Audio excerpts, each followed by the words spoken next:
السلام عليكم ورحمة الله وبركاته. والله شرفت بدن ميل كستو أدونك aad ka joogtaan farxad baan idin rajaynayaa. sababahan ay u gaboobin dadka isticmaala tufaaxa iyo sababta inta badan aad ku maqasho iyadoo dhakhaatiirtu ay ku wacyigelinayaan dadku inay qaataan tufaaxa. sidoo kale waxaad meelaha ku aragtaan oraahyo iyo halkudhigyo tilmaamayo tufaaxu faa'iidada uu leeyahay oo la oranayo hal xabbo tufaaxaad isticmaasho waxa ay ka fogeysaa dhakhtar iyo cusbitaal inaad jiifsato iyo inaad xanuunsato. halkaas aynu ka dhexdheehanayno faa'iidada aadka u ballaaran ee uu leeyahay tufaaxu. haddaba saddex sababood baynu ku samarays garaynaynaa oo dhakhaatiirtu ay aada ula dhacsan yihiin in tufaaxu u saamaxay dadka isticmaalaa inay dacyaraadaan oo aanay horu gaboobin oo cimri degdega iyo gabowshaha inuu ka ilaaliyo iyo xataa gabowga caadiga ku yimaadee daada normalkaa ku yimaadaba inuu ka ilaaliyo oo dadki iyagoo da-dii gaadhayba gabowga ay weli yaryar yihiin. ta koobaan waa dhismaha unugyada ayuu ka shaqeeyaa tufaaxu. unugyada jidhkeennu way dhaawacmaan oo way dhintaan, kadibna waxaa loo baahan yahay in la sameeyo repairing iyo reinstate wax la yidhaahdo, in kuwa dhaawacanna la hagaajiyo oo la gabo, kuwii aynu weynayna dub loo helo oo unugyo cusub oo barooya ay noo dhashaan. haddii markaa unugyada inaga dhaawacmana wax inoo kaba aynu weyno, unugyada inaga dhintana aynu kuwa cusub oo inoo soo dhasha aynu weyno. sababtaasi dhakhaatiirtu waxay u sababeeyaan qofka inay ku keento gabowga. haddaba tufaaxu labadaas buu inoo buuxiyaa. unugyada inaga dhaawacma ee dhaawaca ku jira wuu inoo kabaa oo wuu inoo ribeer gareeyaa oo wuxuu ka qayb qaataa hiilinkooda iyo recoverygooda ayuu ka qayb qaataa.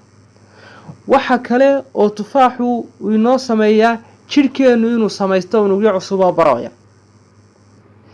taasi waxay keentaa in qofkii muddo fara badan uu dhalinyaraanshihiisa iyo awooddiisa uu haysto xataa isagoo weynaaday oo da-diisu ay weynaaday.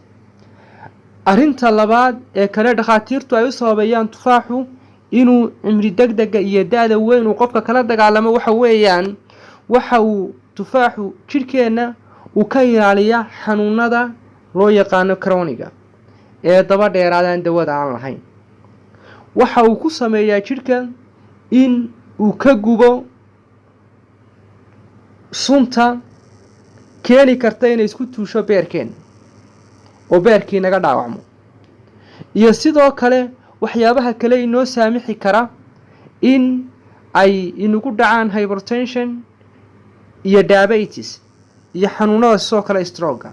inta badan dhakhaatiirtu waxay tilmaamaan haddii caloosheenna sun badani ay ku urur waxa ay keentaa sidoo kale in sonkorta jidhka laga saari kari waayo oo xanuunka macaanku inagu dhaco, in cusbada jidhka laga saari kari waayo oo xanuunka dhiikarka hypertensionku inagu dhaco, in subaga jidhka laga saari kari waayo oo duxda iyo saliidaha iyo subagu ay jidhkeenna ku kaydsamaan, taasina ay sababto xanuunada wadnaha ku dhaca inuu inagu dhaco. hadday noqoto heart disease iyo xanuunka high cholesterol labadaba inaynu develop garayno. xanuunadaasi markaa waxay keenaan dee qofkii qof bukaana inuu noqdo, gabowgiina wuu sii nuglaanaya. markaas maadaama tufaaxu uu sunta iyo qashinka caloosheenna iyo jidhkeenna ku kaydsan uu ka remove gareeyo, xanuunadaana waynaga difaacaa oo wayna ka hortagnaa oo qofka inta badan tufaaxa subaxii salaada hore isticmaala xanuunadaasi kuma yimaadaan ama kuma soo degdegaan. qaybta ugu dambaysa waa culayska ayaa uu yareeyaa tufaaxu. weightka miisaanka ayuu yareeyaa. yacnihii waxa ugu fiican ee miisaanka lagu yareeyo subaxii salaada hore haddaad isticmaasho tufaaxa, cayilkii iyo baruurtii iyo xaydhii iyo miisaankii saayidkahaabaa kaa yaraanaya.